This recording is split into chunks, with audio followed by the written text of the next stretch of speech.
প্রিয় বন্ধুরা, তোমরা অবশ্যই জানো যে ইতিমধ্যে কিন্তু আমাদের রাজ্যে চালু করা হয়েছে জব কার্ডের সঙ্গে আধার লিঙ্ক, এবং এখন কিন্তু বর্তমানে অনেকেই কিন্তু জব কার্ডের সঙ্গে আধার লিঙ্কটা করিয়ে নিয়েছে। এবার তোমরা অনেকেই কমেন্ট করছিলে এখানে জব কার্ডের সঙ্গে আধার লিঙ্কের পরে অনেকের নাকি জব কার্ড বাতিল হয়েছে এবং বিভিন্ন কারণে জব কার্ড কিন্তু জব কার্ড লিস্ট থেকে এখানে বাতিল করা হয়েছে কিংবা ডিলিট করা হয়েছে। তো ওইটা কিভাবে চেক করতে হবে, মানে কাদের জব কার্ডটা বাতিল করা হয়েছে কিভাবে চেক করবে। এবার যাদের বাতিল করা হয়েছে তাদের কি কি করতে হবে, তাদের কি স্টেপ ফলো করতে হবে, কি কি ডকুমেন্টস কোথায় জমা করতে হবে, এবং যাদের জব কার্ডটা বাতিল হয়নি তারা কিভাবে চেক করবে তাদের জব কার্ডটা সমস্ত কিছু ঠিকঠাক আছে কিনা। তো এই নিয়ে আজকের এই ভিডিওটিতে বিস্তারিত আলোচনা করব। তার জন্য অবশ্যই তোমরা ভিডিওটি না টেনে শেষ পর্যন্ত মনোযোগ দিয়ে দেখে নাও। তো অনস্ক্রিন দেখতে পাচ্ছ আমি কিন্তু জব কার্ডের অফিসিয়াল ওয়েবসাইটটাও খুলে রেখেছি। এখানে আসার পর তোমরা কি করবে, নিচের দিকে আসবে। নিচের দিকে আসার পর এখানে ওয়েস্ট বেঙ্গল অপশানে ক্লিক করবে। ওয়েস্ট বেঙ্গল অপশানে ক্লিক করার সঙ্গে সঙ্গে এখানে কিন্তু আমাদের নেক্সট এখানে সমস্ত ডিস্ট্রিক্টের নামগুলো কিংবা জেলার নামগুলো ওপেন হবে। আর এখান থেকে কিন্তু অবশ্যই তুমি যে জেলা থেকে বিলং করো কিংবা তুমি যে জেলার অন্তর্গত অবশ্যই কিন্তু ওই জেলার উপরে ক্লিক করবে। জেলার উপরে ক্লিক করার সঙ্গে সঙ্গে ওই জেলার অন্তর্গত এখানে কিন্তু সমস্ত এখানে ব্লকের নামগুলো কিন্তু বাম দিকে খুলে যাবে। এবার তুমি যে ব্লকে বসবাস করছো কিন্তু অবশ্যই ওই ব্লকের কিংবা এখানে ব্লকের নামের উপর কিন্তু ক্লিক করতে হবে। ক্লিক করার সঙ্গে সঙ্গে বাম দিকে গ্রাম পঞ্চায়েতের নামটা ওপেন হবে। এবার তুমি যে গ্রাম পঞ্চায়েত থেকে বসবাস করছো কিংবা তুমি যে গ্রাম পঞ্চায়েতের জন্য এখানে সমস্ত কিছু চেক করতে চাও, এখানে কিন্তু অবশ্যই তোমাদের ওই গ্রাম পঞ্চায়েতের উপর ক্লিক করতে হবে। গ্রাম পঞ্চায়েতের উপর ক্লিক করার সঙ্গে সঙ্গে এখানে কিন্তু সম্পূর্ণভাবে গ্রাম পঞ্চায়েতের রিপোর্টগুলো এখানে ওপেন হয়ে যাবে, যার মধ্যে দেখতে পাচ্ছ বাম দিকে রয়েছে R1-এ জব কার্ড অথবা রেজিস্ট্রেশন, যার মধ্যে 3 নম্বর অপশান রয়েছে জব কার্ড অথবা এমপ্লয়মেন্ট রেজিস্ট্রার। এখানে কিন্তু অবশ্যই তোমাদের প্রত্যেকে ক্লিক করতে হবে। এখানে ক্লিক করার সঙ্গে সঙ্গে তোমার ওই গ্রাম পঞ্চায়েতে জব কার্ডের তালিকা কিন্তু সম্পূর্ণভাবে খুলে যাবে, যার মধ্যে কার কার এখানে জব কার্ডটা ডিলিট করা হয়েছে এবং কার কার অ্যাক্টিভ রয়েছে এখানে কিন্তু সম্পূর্ণ তালিকা খুলে যাবে। এবার তোমরা কি করবে, নিচের দিকে আসবে। এখানে কিন্তু তোমাদের সমস্ত সিরিয়াল নম্বর অনুযায়ী ডান দিকে জব কার্ডের নাম্বার এবং তার ডান দিকে যে হেড অফ ফ্যামিলি মানে যার নামে জব কার্ডটা রয়েছে তার নামটা কিন্তু এখানে শো করবে। ওকে, তো এখান থেকে কিন্তু অবশ্যই তোমরা চেক করতে পারো ইজিলিভাবে। এবার এখানে কিন্তু অবশ্যই দেখবে জব কার্ডের পাশে রেড কালারের স্টার মার্ক দেওয়া রয়েছে। এইভাবে কিছু কিছু জব কার্ড এমন রয়েছে যেখানে কিন্তু জব কার্ডের পাশে স্টার মার্ক দেওয়া রয়েছে। তো এখান থেকে তোমরা কিন্তু বুঝতে পারবে কার কার জব কার্ডের প্রবলেম রয়েছে কিংবা কার কার জব কার্ড এখানে ডিলিট কিংবা এখানে বন্ধ করা হয়েছে।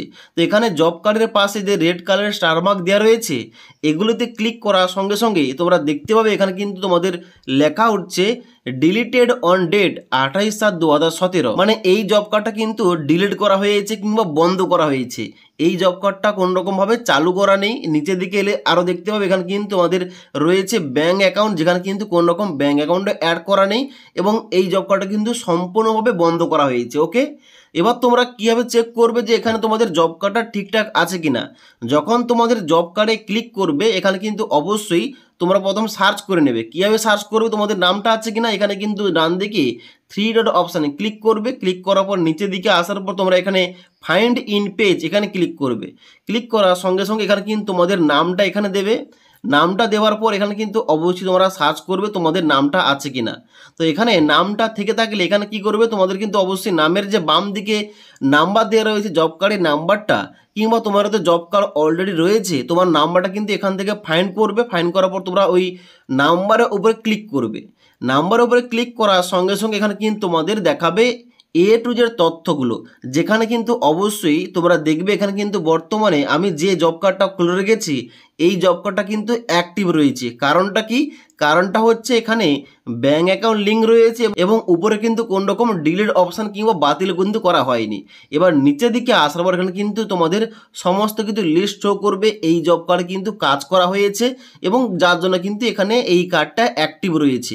এবার জব কার্ডটা কেন বাতিল করা হয়, একটা জব কার্ডে যখন 100 দিনের কাজ হয় কিংবা অন্যান্য কাজগুলো হয় ওই কাজগুলো না করলে কিংবা এখানে বিভিন্ন ধরনের ধরনের কিন্তু সমস্যার কারণে জব কার্ডটা কিন্তু বাতিল করে দেওয়া হয়। তার জন্য কিন্তু অবশ্যই যখন তোমরা জব কার্ডটা খুলবে অনলাইনে, এখানে কিন্তু উপরে যদি লেখা ওঠে যে ডিলিটেড কিংবা জব কার্ডের পাশে রেড কালারে তোমাদের স্টার মার্ক দেওয়া থাকলে তোমরা বুঝবে ওই জব কার্ডটা কিন্তু বাতিল করা হয়েছে। আর যদি তোমাদের এইরকম না দেখায় যে ডিলিটেড, এখানে কিন্তু এই অপশানটা না দেখালে এবং ব্যাঙ্ক অ্যাকাউন্ট অ্যাড করা থাকলে এখানে কিন্তু তোমরা বুঝবে তোমাদের জব কার্ডটা সমস্ত কিছু ঠিকঠাক রয়েছে। ওকে, এবার তা গেলো এখানে তোমাদের চেকটা কীভাবে করতে হবে। তাহলে যাদের জব কার্ডটা ডিলিট কিংবা বাতিল করা হয়েছে তাদের কি করতে হবে, দেখো এখানে যাদের জব কার্ডটা বাতিল করা হয়েছে অবশ্যই তাদের একটা স্টেপ ফলো করতে হবে। কি স্টেপ ফলো করতে হবে, তাদের কিন্তু অবশ্যই যে দেখবে যে এখানে কিন্তু অবশ্যই যে জব কার্ডটা তাদের বাতিল করা হয়েছে ওই জব কার্ডের লিস্টে যে অ্যাপ্লিক্যান্ট কিংবা যে পরিবারের সদস্যের নামগুলো রয়েছে, মানে যতজনের নাম রয়েছে তা হতে পারে 2 জনের নাম রয়েছে, 3 জনের নাম রয়েছে কিংবা 4 জন, এখানে কিন্তু অবশ্যই তোমরা এখানে লিস্টে চেক করতে পারবে কয়জনের নাম রয়েছে। তো যতজনের নাম রয়েছে সমস্ত সদস্যের Aadhaar card, voter card, ration card এবং তার সঙ্গে সঙ্গে ফটো এবং ব্যাঙ্ক অ্যাকাউন্ট ইত্যাদি ডকুমেন্টস নিয়ে যেতে হবে তোমাদের গ্রাম পঞ্চায়েত অফিসে এবং সেখানে গিয়ে কিন্তু অবশ্যই তোমাদের পুনরায় আবেদন করতে হবে। তো এখানে কিন্তু অবশ্যই তোমাদের যে আবেদনটা কিন্তু অনলাইনে হয় না, তোমাদের আবেদন করতে হলে তোমাদের গ্রাম পঞ্চায়েত অফিসে গিয়ে আবেদনটা করতে হবে। এবার যারা তোমরা ভাবছো যে এখানে আমার তো একদমই জব কার্ড নেই, মানে একদমই পরিবারের কোনো সদস্যের জব কার্ড নেই, নতুনভাবে জব কার্ডের জন্য কীভাবে সঠিকভাবে আবেদন করতে হয় এই টপিকে গত কয়েকদিন আগে ভিডিও দিয়েছিলাম, তোমরা না দেখে থাকলে নিচের লিঙ্ক থেকে সমস্ত ভিডিওগুলো চেক করতে পারো। ওকে, কীভাবে তোমাদের স্টেপ বাই স্টেপ জব কার্ডের জন্য আবেদন করতে হবে। এবার তোমাদের এই ভিডিওটির মাধ্যমে বলে দিলাম কাদের জব কার্ড অ্যাক্টিভ রয়েছে, কাদের জব কার্ডটা বাতিল হয়েছে, কিভাবে চেক করবে এবং যাদের বাতিল হয়ে গেছে তাদের কি স্টেপ ফলো করতে হবে তোমাদের বলে দিলাম। যদি আজকের এই ভিডিওটির আপডেট তোমাদের ভালো লেগে থাকে একটি লাইক করবে এবং বন্ধুদের অবশ্যই ভিডিওটি শেয়ার করে দেবে।